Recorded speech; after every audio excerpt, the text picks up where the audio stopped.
शेतकरी मंडळी, तुमच्यासाठी महत्त्वाची सूचना. गेल्या काही दिवसापासून महाराष्ट्राच्या अनेक भागांमध्ये पाऊस होत आहे. काही ठिकाणी पाऊस पडला नाही, पण पावसाचा वातावरण निर्माण झालं होतं. काही ठिकाणी गारा पण झाल्या. वाऱ्याचे देखील प्रमाण जास्त प्रमाणात काही भागांमध्ये होत.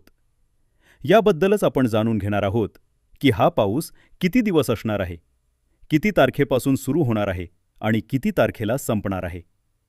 तर व्हिडिओ शेवटपर्यंत बघा, तरच तुम्हाला समजेल की शेतकऱ्यांनी कधी आणि कोणत्या दिवशी आपल्या पिकाची काढणी सुरू केली पाहिजे.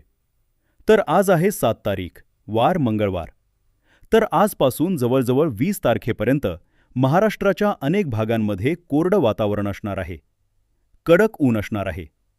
त्यामुळे शेतकरी मंडळींनी घाबरण्याची गरज नाही, कारण हा पाऊस आता उघडलेला आहे. पण एक गोष्ट लक्षात घ्यायची आहे. 20 एप्रिलपर्यंत महाराष्ट्रामध्ये कोरडं हवामान असणार आहे. ऊन देखील असणार आहे. त्यामुळे काळजी करायची गरज नाही. आपले रानामध्ये कांदे असतील, गहू असतील, मका असतील, हरभरा असेल, तो तुम्ही काढून घेऊ शकता. पण 20 तारखेनंतर महाराष्ट्राच्या अनेक भागांमध्ये पुन्हा वातावरणामध्ये मोठा बदल होणार आहे. हे देखील गोष्ट सर्व शेतकरी बांधवांनी लक्षात घ्यायची आहे.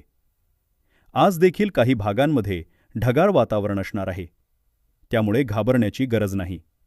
उद्यापासून 8 तारखेपासून तर 20 तारखेपर्यंत वातावरणामध्ये मोठा बदल असणार आहे.